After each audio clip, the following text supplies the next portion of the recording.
Religious childhood drama. Religious childhood trauma. We're Oregonians.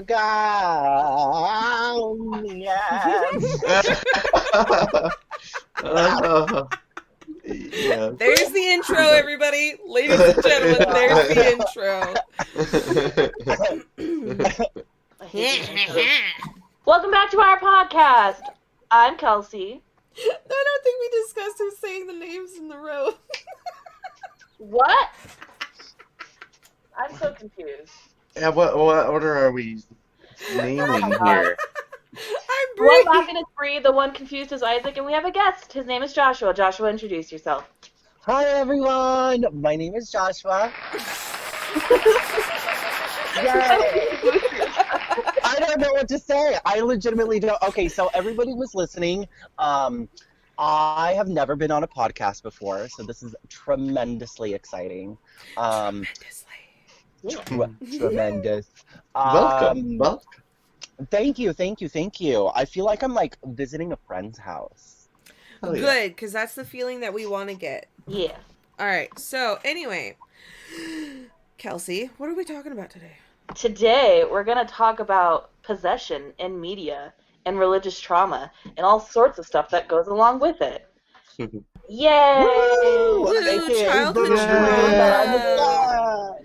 So we're each going to talk about different media that's in the possession subgenre that we like, and then me and Josh are going to get into a discussion about how possession movies affect us differently than they do Bree and Isaac and people who weren't raised Christian. But before we do that, we need to talk about what the possession genre is. So I'm going to give a definition, and then if you want, we can just Philip DeFranco and jump right into it. Is that cool, you guys? Yeah. Sounds fantastic. The possession genre is... Oh, okay. Are we ready now? Can I define? I'm not stopping you. Who's fucking stopping you? Okay. So the possession/exorcism is a subgenre in which people's bodies are infiltrated by an evil spirit or a demon that takes control over that person. The subgenre owes its success to The Exorcist, which I'm going to talk about a little bit today because I finally watched it. But for the most part, like, it's literally just people being taken over and controlled, and really scary shit happens. So that's what we're mainly talking about. Who wants to go first with their movie/video game pick? Who wants to go first? Because we never figured out that order. Yeah, we did, actually. Well, I don't remember it. Oh, well. Therefore, it didn't happen. Isaac. I think it was supposed to be like Isaac, Bree, and then the two of us. Yeah, because you guys are filling in the space. Okay. Let me see. So to start with my experience or thoughts on it? Yes. Okay. All right. Let me see. I was first exposed to like possession movies or possession in television and stuff like that. I think through the X-Files, actually, believe it or not.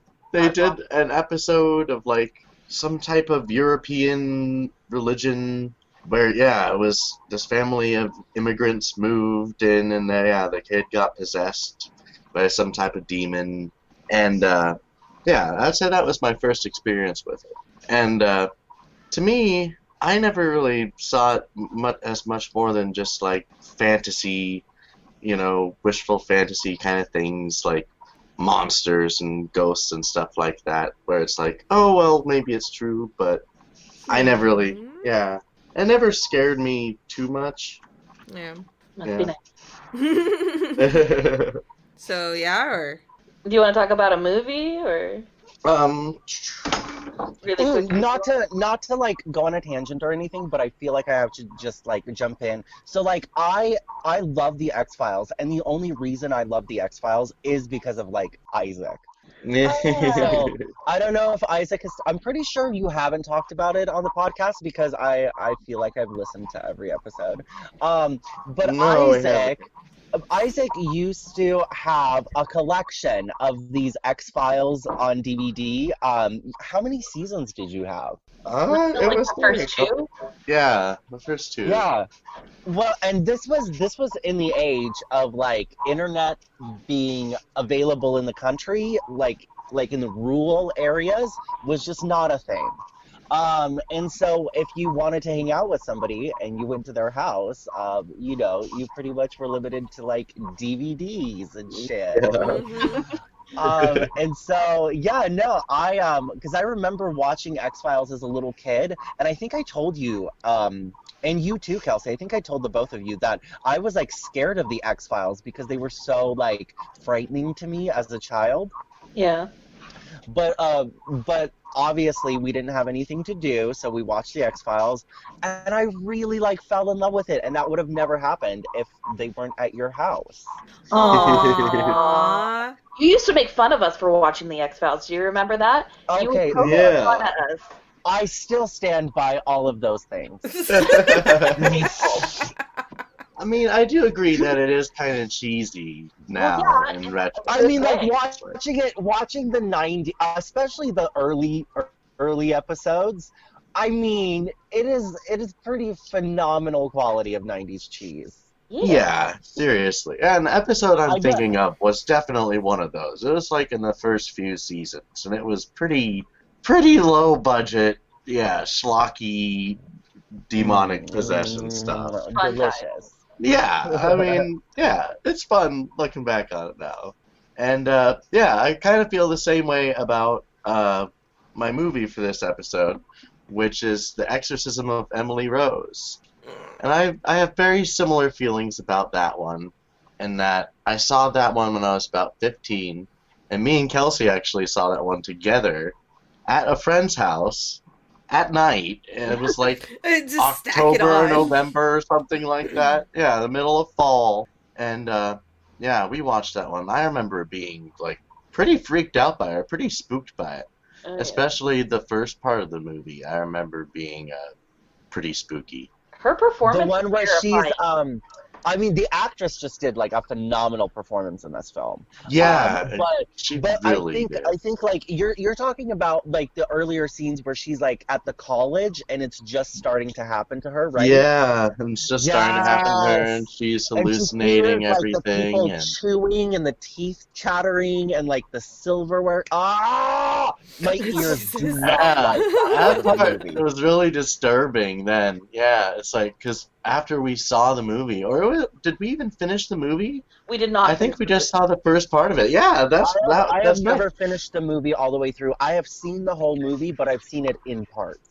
I've never finished it. Not since I haven't even touched it since that night. Because like we didn't finish it because we had to go to the Sadie Hawkins dance or something, and we had to walk from our friend's house in the dark, like Yeah. just seeing this movie that's freaked us out, and we're like looking around us, all like something's behind us, somebody's following us, kind of Yeah, like, every attitude. time we saw any person, it was like, oh no, what's gonna happen? Are they gonna fucking... In the night. So yeah, I mean, and yeah, I watched it again here recently, and the first part was still really creepy. I mean, it was still good. There were some parts towards the end, the climax was really good, but all the parts that were good were solely because of the actress's performance and her fucking conviction to the part, and how No, she's a just over powerhouse. the top she brought it. But then most of the rest of the movie is kind of just like a slow episode of Law and Order, pretty much. It's like I was thinking about this a couple days ago, and The Exorcism of Emily Rose is really interesting in the fact that it is really like story driven. Like it's very like it has its roots in drama, but Yeah. obviously it's a horror Yeah. movie, you know. But it's not all about the jump scares. It really is about like slogging through all the confessions and the adjudication and what's real and what's not. Yeah, I did kind of like that aspect of it, of how they kind of try to imply more on the side that exorcism is real, or towards the end of the film especially. It's like she's going to be a saint and all this kind of stuff. It was a little religious-y at the end Yeah. for me. A I little mean, geeky horror and and religious. religion have just like the most intertwined relationship. Well, Yeah. This is true. absolutely. Are you Yeah. kidding me? Most definitely. Yeah, overall, I mean, fairly scary stuff. Yeah. But it was a little underwhelming to see it again now. I did I wouldn't be nearly as scared walking in the dark now after watching it. It's just like because I just don't really believe in it the same way. Like when I was younger, I thought I was more agnostic about it, I guess. Then Yeah. Well, Bree, what about you? Oh god, my experiences and my favorites with demon possession. My earliest memory of possession was actually when I was like 5 or 6, and I had to go to church for my grandmother's funeral. Yeah, and then somebody was trying to convert me into whatever the fuck it was, and I remembered like they were trying to say how it was such a good thing for like the Father, Holy Spirit bullshit to enter your body and fill you and like help you stay good and all this other stuff. And I just remember like looking at them and I was like, wait a minute, you want a fucking spirit, whatever, to be inside your body. Your body. You want something in your body other than yourself. Oh, that is so interesting. Oh my gosh. So like I've never thought about it that way, and me and Kelsey both, like, our formative years were filling your body with the spirit of the Holy Ghost and all that bullshit, right? No, they fucking told me that when I was like a little kid, and I looked at them, and this is why I'm scared to go into churches. Okay? So they told me, like, I just had to let him fill my body, and that, for some reason, like, that was just like an absolute let him no. fill you. Yeah, that was a no. I did not want that. Give you an overarching sense of dread. Exactly. And so, like, they would tell me, like, every time I would step onto, like, holy ground, like, that is the best way to have the Holy Spirit in. And, like, I just have to let myself open. I have to open myself for this. And I remember asking him, I was like, why do I have to? Like, if he's such a good thing and everything, why doesn't he just automatically come in? And I was totally, I've never really been in a religion after that, because just the thought of having to force myself open to let his goodness inside me. I don't remember this bitch buying me dinner. Yeah. So okay, I've never thought about it like that. Yeah, so that has been like my first experience with it, and that's how come like I've never really been like outwardly terrified of the notion. It more like creeped me out, grossed me out a little bit more than anything. Just the thought of like it being inside, but it never like scared me. It was just more of a like, get the fuck away from me, boy. Like, get out. Yeah. So I don't really have like a favorite media for possession, because it doesn't hit me. And I think it is because I rejected that whole notion plus the religion. So I don't have that religious trauma. Yeah. But I immediately cut it off, because just the way they portrayed it, I was just like, whoa, no. But I mean, I'm not saying that possession is not a favorite horror topic. It is fairly popular, and you do see it in a lot of media, and it doesn't even have to be in like horror media. You can see it in like fantasy media. You can see it in fucking little kids shows. It's a thing. It's just there. Like, what is it? You guys ever heard of that French cartoon show, The Miraculous Ladybug? Yes. That is about possession. I know. It's about possession. Oh, I've never heard of it. It's just a little kid show that was trying to like be an anime, where they have like these little talismans that have like these little like spirits attached to them, and then they like merge with a person to turn into a superhero.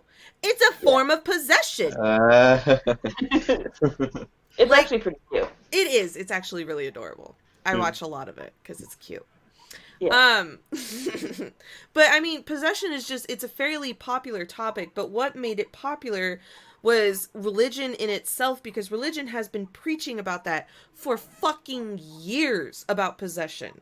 Yes. Like, holy crap, it's incredible to actually see like the history behind it and how long it's still going and how much like it still affects people today. Like, I just watched, it's got to be one of my newly favorite possession video games. It's just an Exorcist video game.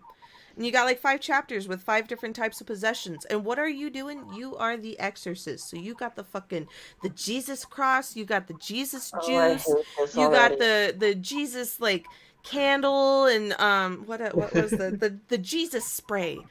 I don't know what these are Jesus. called. I don't know what these are called, man. Like, it just, you got the thing that goes psh, psh, psh, and it just sprays, and then you got the Jesus juice and like these Probably little bottles holy that you chuck and throw. And I watched a Mexican play this, and Mexicans are very like no to demons. They're all against it. So like he got super scared. I only got scared at the jump scares because I don't do very well at jump scares. But the concept to me was kind of meh. It doesn't scare me. It's just I feel like it's slightly overplayed. Yeah.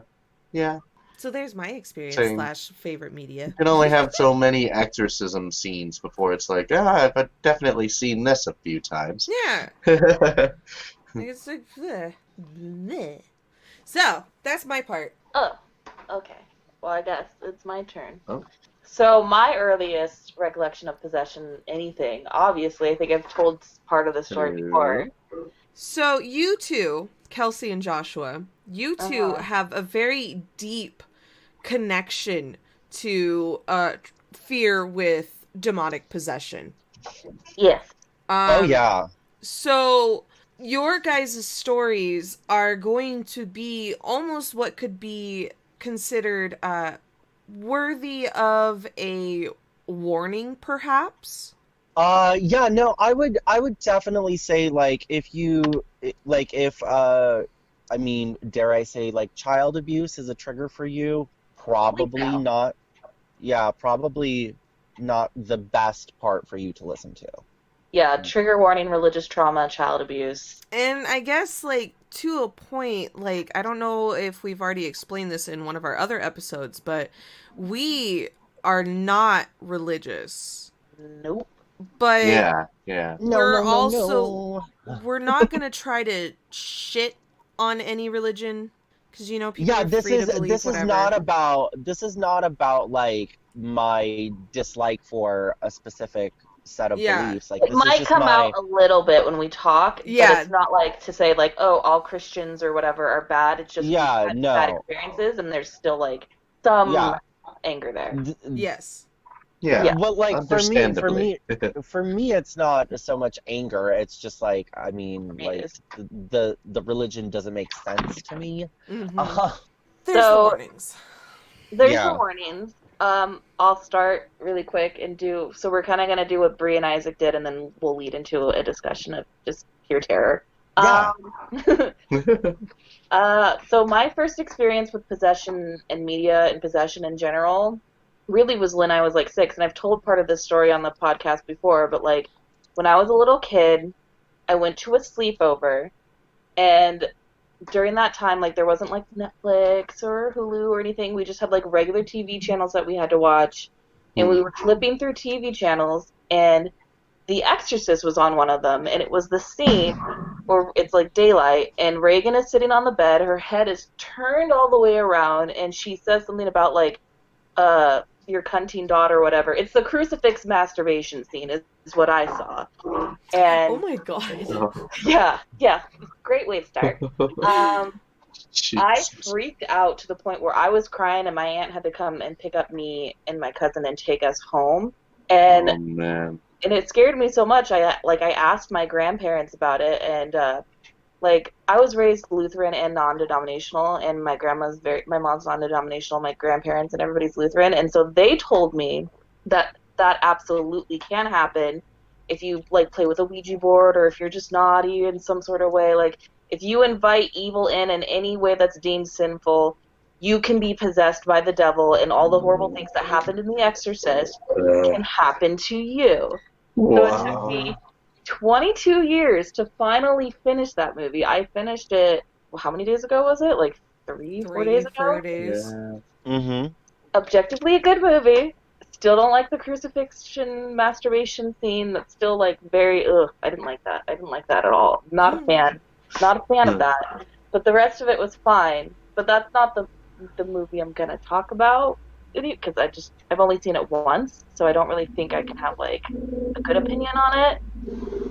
So the movie I picked was the Amityville Horror, and I know people are going to be like, it's a haunted house movie, but it's a possession movie.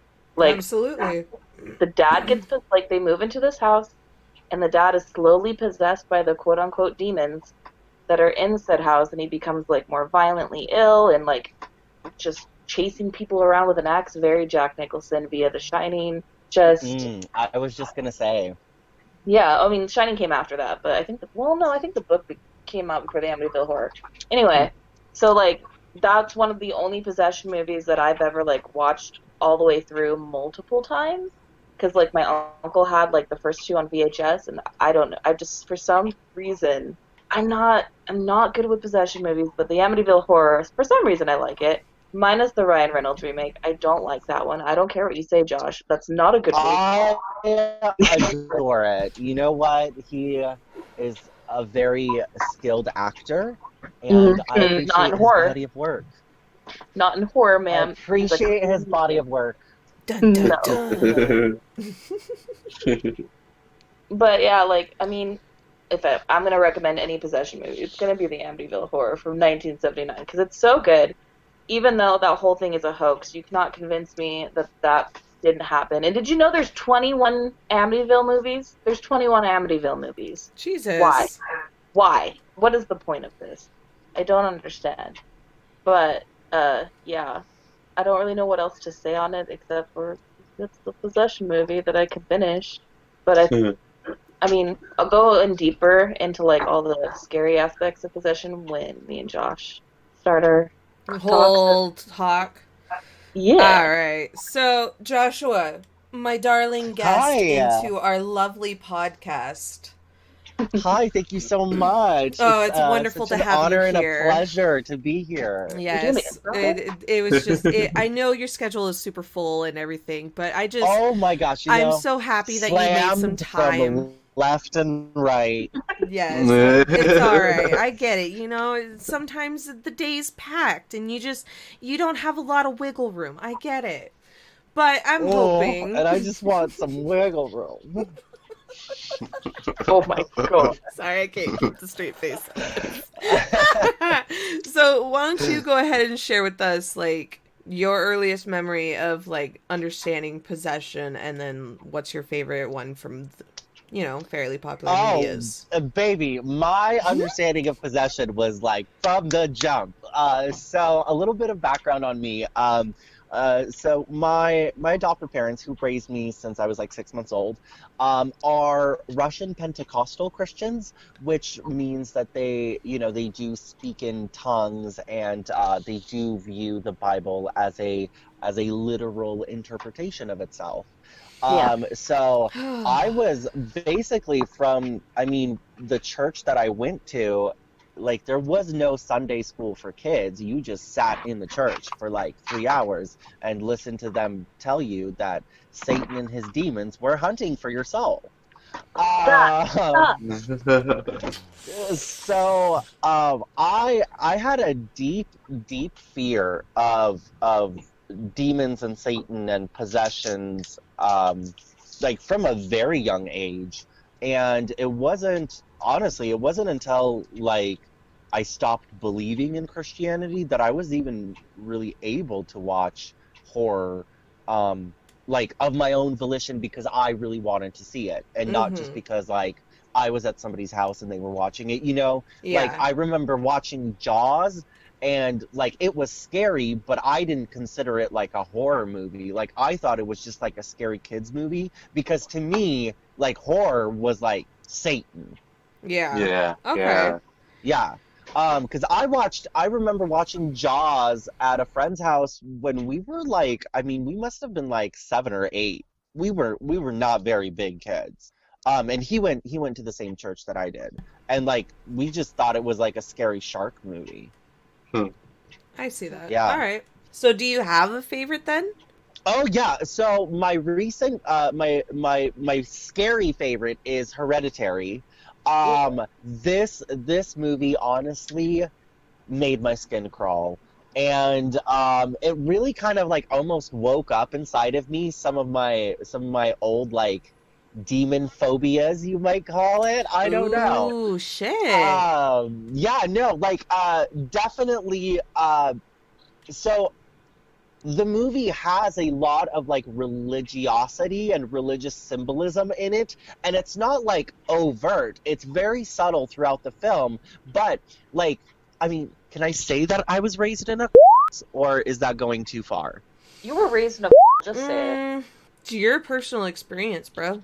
Yeah. Okay, yeah. So like being somebody who was raised in a religious sect, I'll call it that, a religious sect that was very like closed off and Pretty insular. extreme. Yeah, pretty extremely insular. To me, like recognizing subtle symbology of a repetitive nature is like my brain just picks up on it. Like I'm like, oh, okay, no, there's something. Like I knew before the movie revealed it that this was like definitely a cult plan. Mm-hmm. Like I could just feel it. Like I was like, oh. Spoiler. Oh, sorry. Oh my gosh. For anybody who has not seen the movie, slight spoiler. So like Oops. I don't know. I think it scared me. I think it scared me even more because there was like a level of realism and reality to the movie. Yeah. I don't know. I was scared of this movie. I got it. Okay. All right. Damn, and I highly recommend it for anyone who likes a slow burner horror film. This one is delicious. Discussing all this is making me think about like, I know it's not like a possession movie or anything, but like there is like one movie that I actually walked out on, like I could not finish because it scared me so bad, and I don't know if like you guys are gonna laugh at it or not. Was it Annabelle? Because that one scared me. No, actually, it was Hey, Kelsey, I actually know a name. So it was that like Jesus Christ movie that like I think it was Mel Gibson made. Ew, The Passion of the Christ. There we go. That movie made me so sick. My grandfather took me to that movie to theaters. It was revolting to see.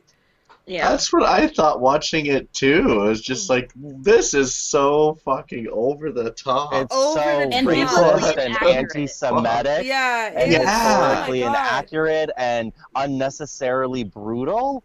Like it just felt like it was like brutal. CGI what it says cruelty in the, for in the Bible. CGI cruelty's sake. Yeah. Yeah, It was the part exactly. that like really like a made snuff me film.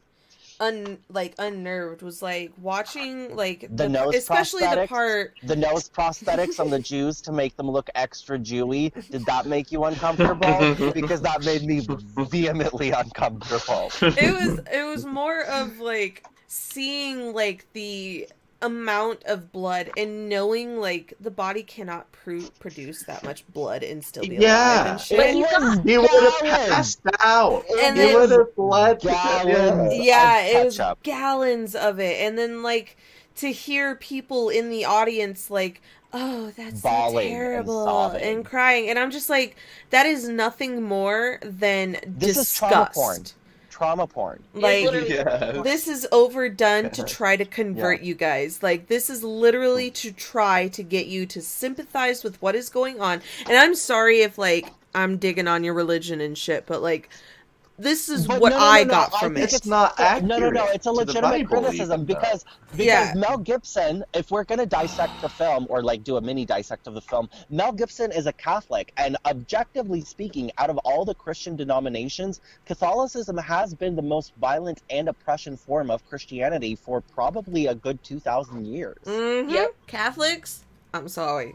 Y'all were Um, your so- history is goddamn. And Catholicism Your history, does have your a really... presence. I mean, I don't think this is groundbreaking news, considering that the Pope himself said that the Catholic Church owes the Jewish people an apology for their participation during the Holocaust. Anti-Semitism has Catholicism has a long-standing history of anti-Semitism in it, and couple that with its history of brutality, it's absolutely no shocker that Mel Gibson would produce this film.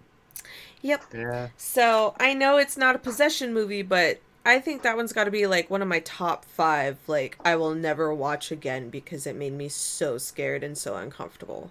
Well, I mean, to be fair to you, there were a lot of scenes that did involve Satan and the act of being tempted by, a demonic form. It's pretty True. standard in possession films. So I would call it possession adjacent. Yeah, but still, not watching that ever Don't you again. don't you love how they made Satan in that movie like androgynous and Oh like yeah, weird? no. The queer phobia in that film was nauseating, and especially the King of Judea. Oh my god. They put so many like overtly gay stereotypes into this character in order to make him look as buffoonish, as disgusting, as ape-like, just like a subhuman. Yeah. And of course, just sprinkle some gay on top of it to make sure that, you kowtow to your homophobic patrons that are going to come see this film, i.e. the religious right of America.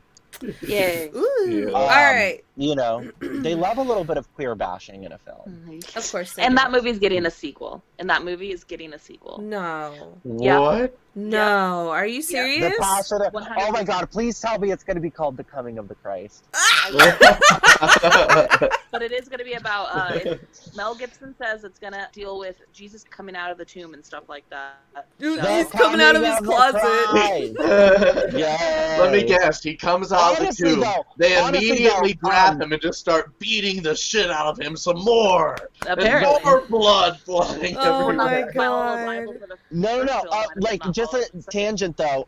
Speaking of Christ coming out of the tomb, sorry, I have, like, weird hiccups right now. I always get hiccups when I talk about something, like, that nerve rattles me, and Kelsey can attest to this. Like, every time, like, I start getting overworked, I get the hiccups, and it's the weirdest, most upsetting thing. I feel you. So if I hiccup, I truly apologize to anyone listening. But when I was dealing with coming to terms with my sexuality, honestly, Christ himself, or the figure of Christ within my upbringing's religious sect, to me seemed rather homoerotic. Resigning himself to a life without marriage and surrounding himself instead by blue-collar, hardworking, twinks and twunks, really spoke to me. Twinks, twunks, daddies, and bears. So honestly, I did feel a lot of To be kinship very towards Christ-like. Jesus, while, coming to terms with my gayness. And I mean, you guys have known me since I was in high school. And, like, I really did go through a Christian phase while Dark simultaneously going through, like, an explosion of homosexuality. Yeah. I remember those days.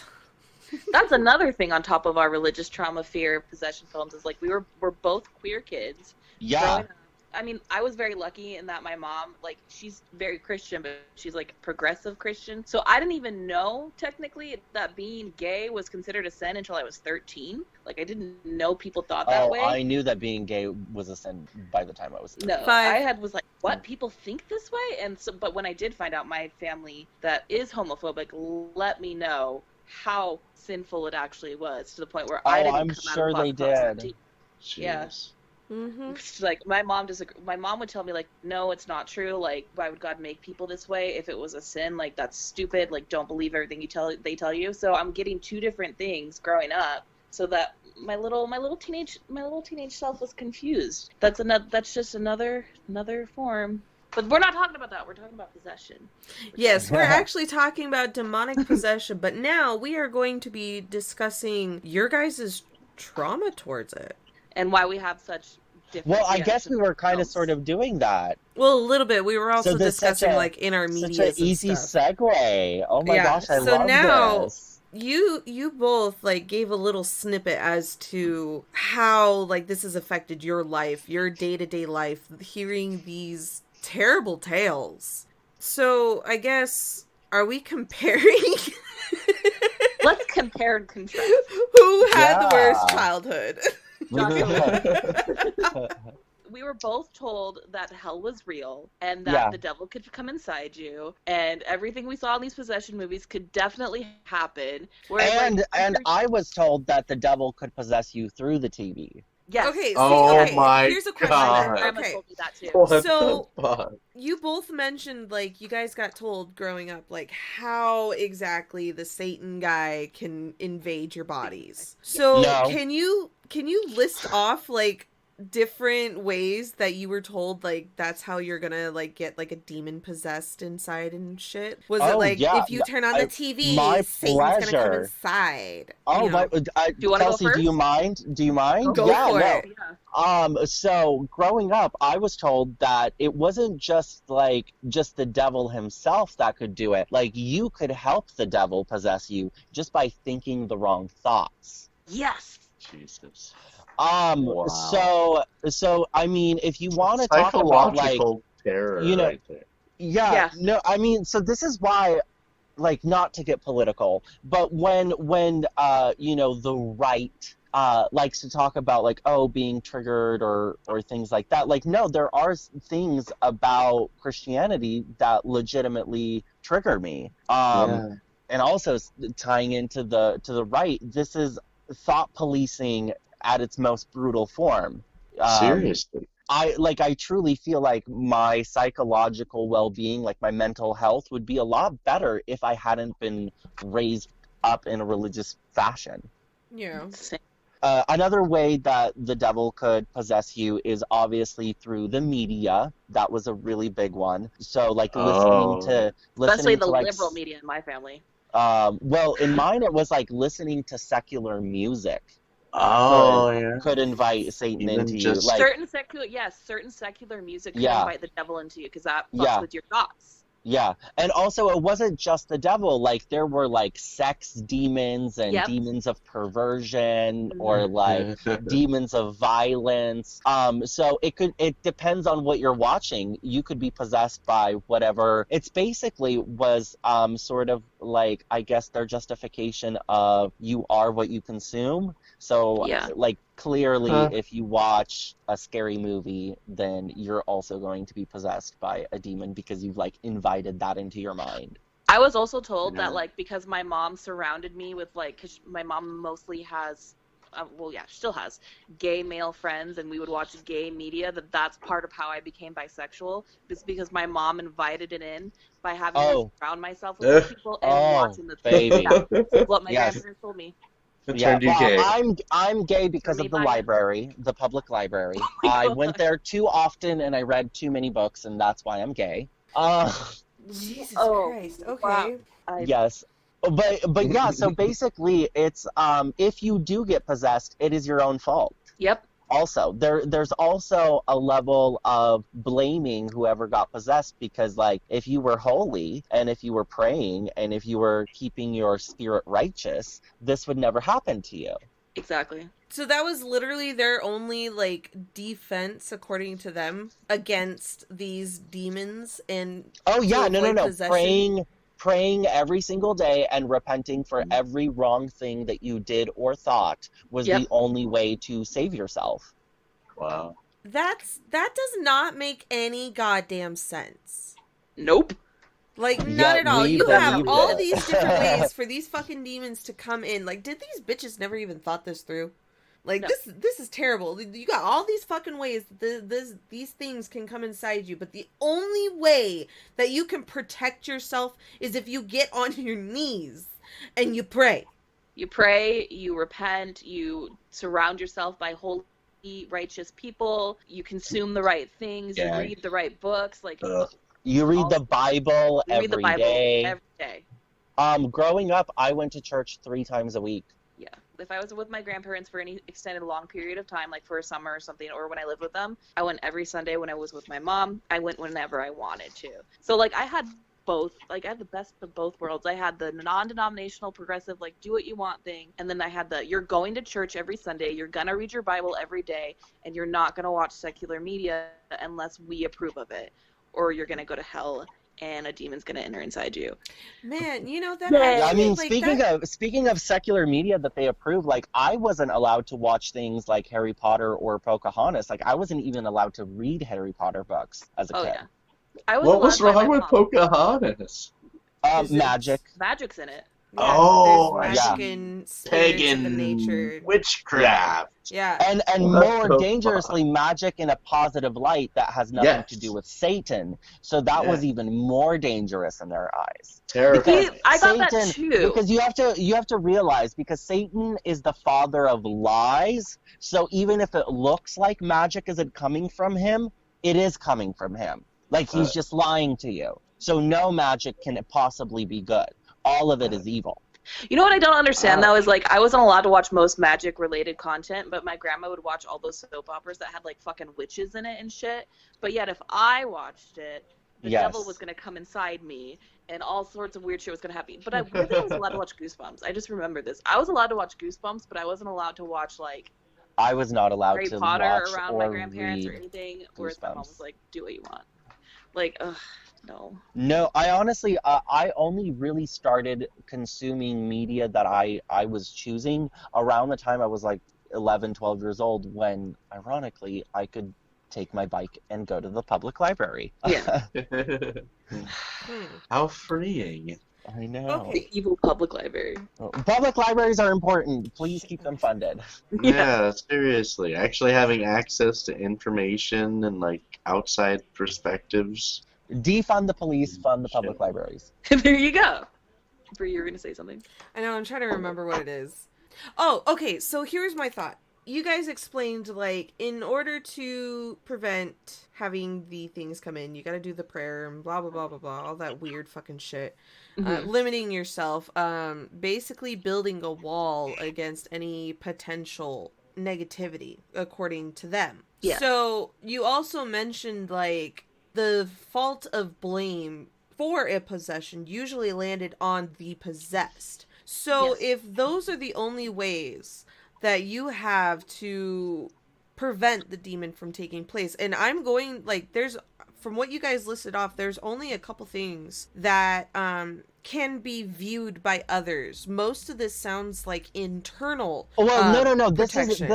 This isn't just about like what you view. Like it's everything you consume. Like Yeah. even the food you eat can get you to get possessed. Alcohol, using drugs will invite possession. It's True. literally everything you divorce. consume. But it's usually like Divorce personal. can lead to possession. So my thing is, how can you prove that you are doing what is necessary to prevent this? Like, if there was like accusations, Well- let's say. Well, here's the scariest thing. Here's the scariest thing. You might be possessed and not even know it, but Yeah. the church members know it. Like Yeah. they see So that how you've do you changed. receive help from this, or do those people like get kicked out? Like, are they on their own for this? Like, Well, first It of all, depends on you're the going to be approached and requested to be prayed over, and then you're gonna be heavily persuaded to confess your sins,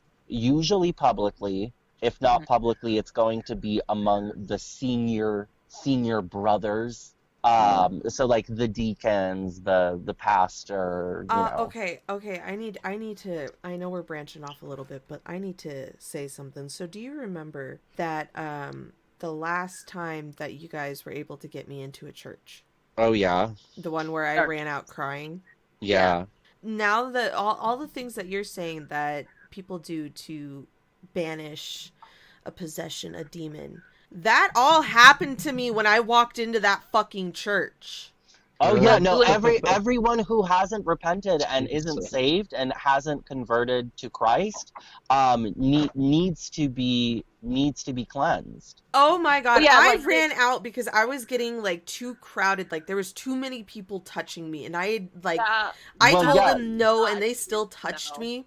Yeah, no. It's Whew. because they were We're just trying to save cleanse you. I Yeah, had a they demon were- in me, they were guys. li- No, it's not. Well, no. wasn't It not might be that you have a demon inside you, but like you're obviously not a member of their church, so you're not like recognized by them, Yeah. and you might have just stumbled off the street because the Holy Spirit told you to come in, and Yeah. then it's their responsibility to literally save your life. Save you, welcome you. Oh Like my that was not a God. demon thing because that was a non-denominational church. Like most non-denominational churches, they're not like automatically going to be like demons.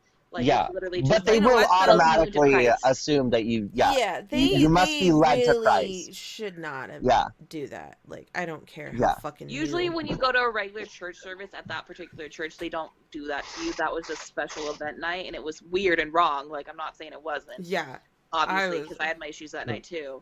But usually, when you walk into Same. a church like that, it's fine. Like, Yeah, they no. will leave you alone. Yeah. I've only walked into churches like 3 times, and each time, like, they have always touched me when I said, Yeah. please don't. And then they Oh, all yeah. prayed over me. And it was always like a group of like 10 to 15 people. So Oh, yeah. if you all wonder why I don't do well in Yeah. groups, Yeah. now I you mean, know. well, and so, and like, and the spiritual, at least in my upbringing, isn't just like some like phantasmical realm that can sometimes affect you. Like, no, like at least my religious sect's upbringing, beliefs, whatever. They truly believed that you had a connection to the divine, and that you could speak in tongues, and that there would be those members in your church who would be like prophets, who could see the future and speak, like their mouth would move, but it would be God speaking through them. And that God could walk up to you while you're praying through, like, possession wasn't just for demonic. Like, you could be, I guess, possessed by God or the Yeah. Holy Spirit or the divine, whatever you want to call it. And so, like, I was always mortified because, like, I was like, well, if they ever walk up to me while I'm at church and praying, they're just going to tell everyone that I'm gay. And I'm like 8 or 9 years old at this point. Wow. That's so gross. So it's like, it's very real to them. Like, it's not made up. Like, it's not a fairy tale. Like, it's a literal, they believe God speaks to them. They believe they can see Yeah. demons. They believe that it is their, like, responsibility to save the world and cast Satan from Earth and his influence from Earth. But also, they also believe that the Antichrist is coming and that it is, like, Oh, yeah. inevitable. And It's so the end times, it's guys, like this, just, you know. this like cognitive seesaw that you kind of have to just, like, very, very carefully balance between, we must save the world from demons, and also it is inevitable that the Antichrist is going to come, and, you know, there's going to be a war in 7 years, and God is going to come down from heaven, and that'll be the second coming of Christ, and there's going to be, you know, everyone's going to die except for Christians, and there's going to be 1,000 years of paradise on earth. Yeah. That's. Yep. Oh, off topic again. There's a lady that's going around downtown right now where we live that I've already seen like 3 posters of "The End Is Nigh." Oh no. And it's Oh all my by the God. same lady. Oh. I'm not making fun of, but like, just it's a weird coincidence. I don't know about, I'm pretty sure Josh has been told this too, but like my entire childhood I've been told that it's like the end times, at the end. Oh is yeah, time. no. Every year that we're alive, like, it's almost coming. Like, Yeah. it's almost coming. Always, Like, it's almost coming. the end time. Yes. And so, but that's also, like, you live in a perpetual It's the state fear. of, like, nervousness. Yeah. Like any day, and like anxiety. I could either be taken with God and all the Christians, or I could be left behind with the Antichrist. That's Yeah. the fear you have every single Yeah. day of your life. Exactly. And especially because, like, films, if that's what we're going to call them, productions such as Left Behind. Oh, the books. I read all the books. I read all the books. I read all the teen series as well. Me too.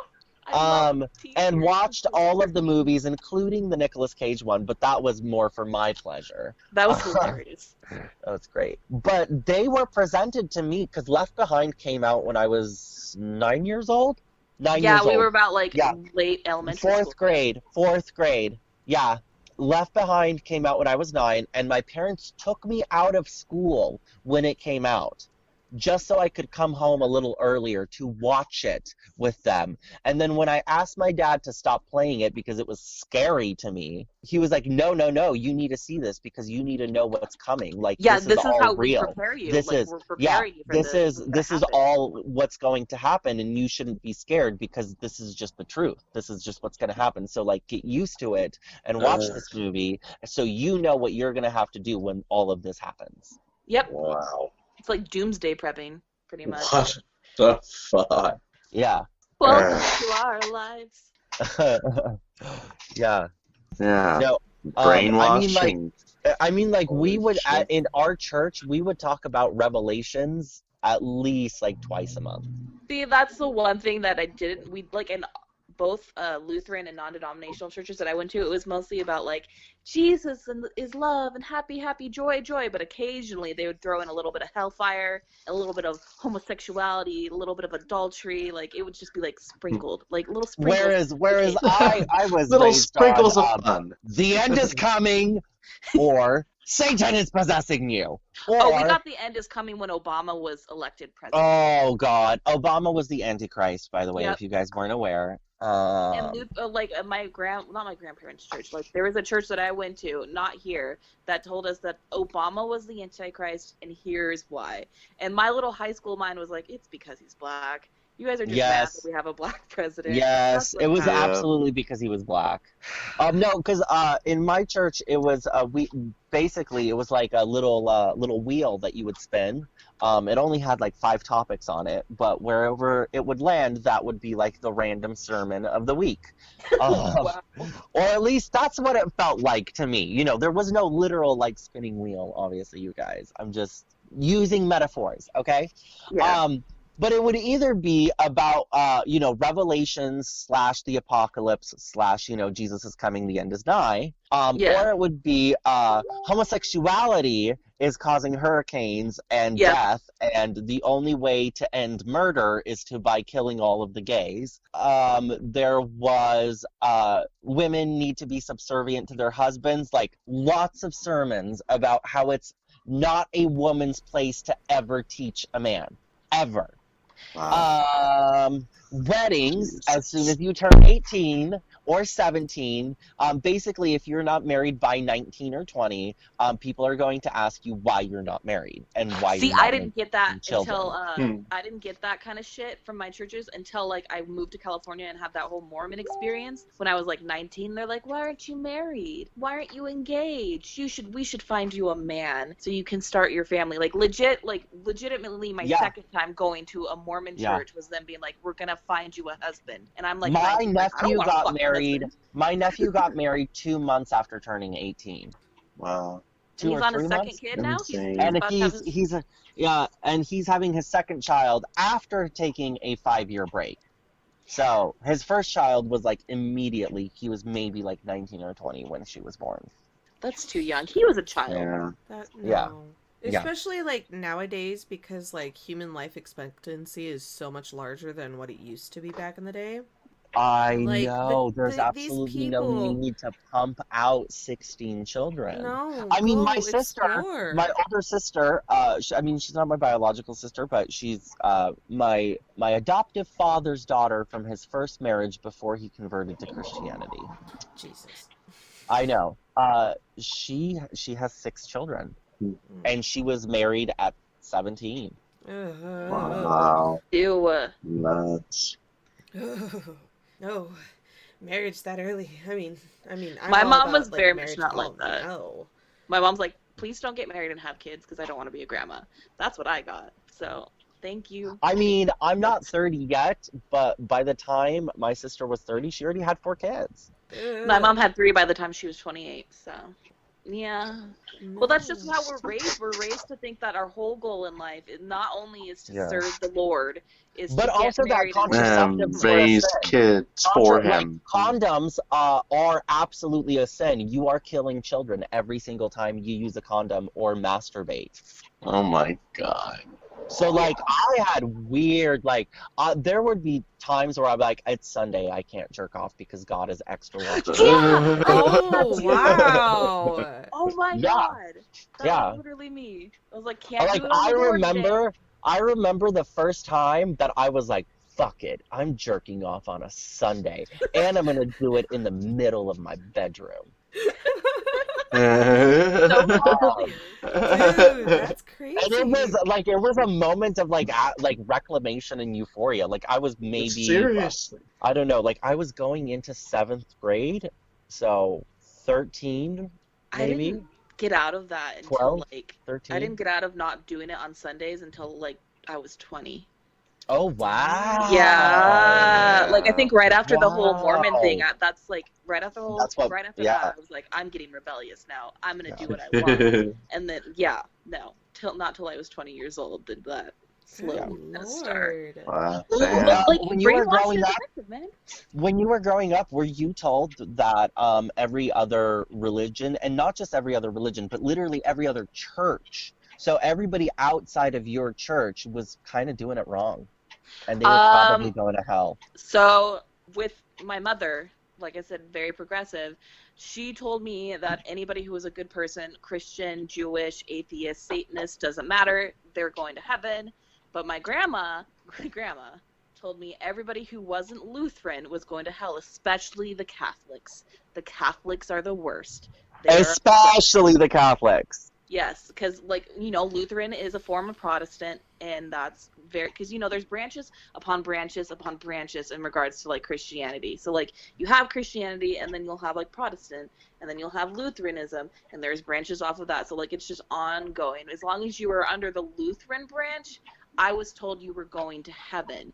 But if you were not under that, and if you were especially Catholic, you were going to hell. The only way you could honestly get I on my grandma's absolutely, side yeah, and no, not I be absolutely Lutheran is to second be one of that. the 40,000 Jews that converted. Um, Jesus. yeah, no.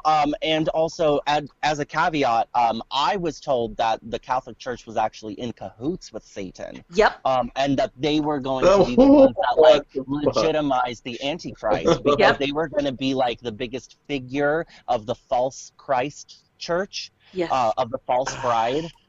And because the false bride is going to take the Antichrist's hand, everybody is going to believe him Yep. as like a legitimate, whatever. My grandma literally told me, I don't know if she still As a believes this. legitimate Antichrist. Yeah, my So, grandma literally told me that the Pope was the pure embodiment of evil. yeah. The pure embodiment of evil. Not only because Catholicism is wrong, but also because they let all this molestation happen in their church, and he's the whole like everything that you just said, like is what my grandma told me. My mom was Child like, sacrifices, whatever you can Child- dream of. Yeah. And she My told me that the God. satanic panic in the 80s, like, okay, so my mom told me the satanic panic was like a bunch of bullshit, which it was. There was no evidence that there was any satanic cult that was like molesting and killing kids. But my grandma told me that that was a whole, like, that was a real thing, and the Catholic Yeah, no, Church was absolutely involved. real. Yeah, no, my parents Yeah. told me the same thing. It's absolutely real. And it further convinced them of the fact that Christians were, in fact, the minority in America. Yep. And that you needed to work harder to spread the word of Jesus because Satan was getting so powerful that they were now doing, like, sacrifices out and, like, casting spells out Were in the you- open. Were you also told, like, I don't know if your church did this too, but, like, were you also, like, was it very, like, how do I word this? Were they very, like, on about kids, like, proselytizing in school? Oh, yeah. We were very No. much taught to... No, we were Yeah. very much encouraged to open our conduits to the Yep. divine, especially. Like, talking to other Yeah. kids, they really wanted you to talk to other kids in school and spread the word about Jesus. Give them, like, Yes. little mini Bibles and shit like that. Like, they really Mhm. wanted you to... Not Yes. as... They don't even do it as much to adults as they did it to kids in my church. Yeah. But also, like, These if kids if are you're more about, valuable. yeah, and if you are like, I would say even 10 and above, and you don't already speak in tongues, there's something sinful inside of you. Yeah, we never had the tongue. Wow. Yeah. Like, no What wonder. the fuck? How are Because we doing on time, by the way? that was how you could most directly communicate to God, was with, Ishalalala Kandala. Jesus. Okay. Is there anything else you guys want to add into this conversation? No. Christianity is the best horror movie I've ever experienced. It's a great theme park. Well, I guess will like scare I the shit finally out of fully you. understand why I ended up becoming a Satanist. Now everything makes sense. Like having this Yeah. conversation. But other than that, Yeah. like And I honestly think that this is kind of a case of nurture not being the absolute factor in what results Yeah, that's true. in a Yeah. child's psychosis. yeah. Because I can say that maybe if I went to a more moderate church, kind of like Kelsey's, maybe I wouldn't have such a like radar maybe for like cult-like symbols and some in symbology.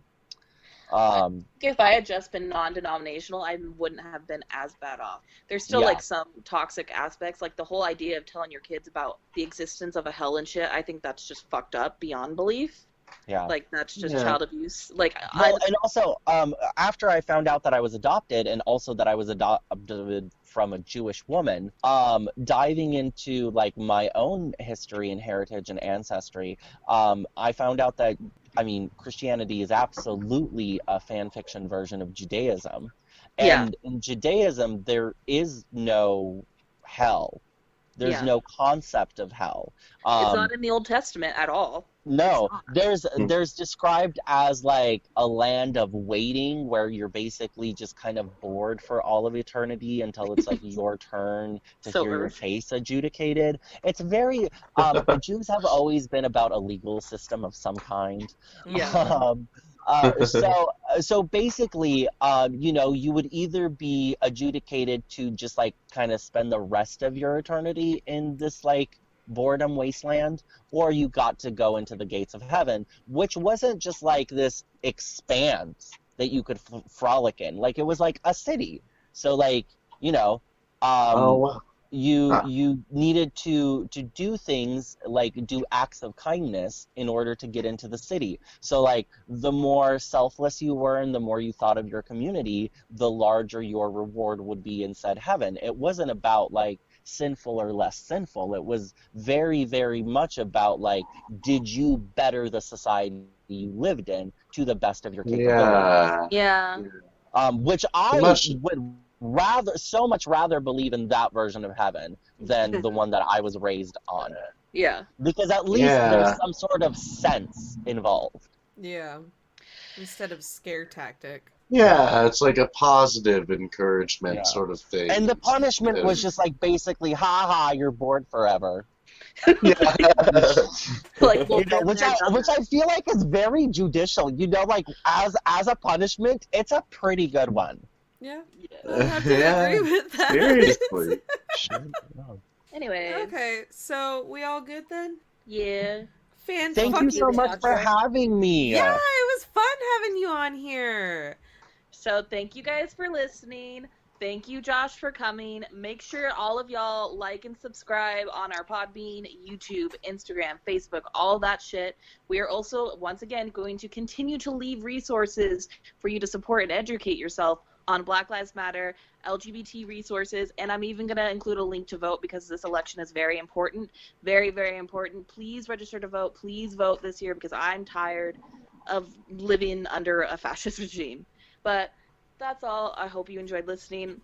Peace out. All right, bye. Bye. Bye.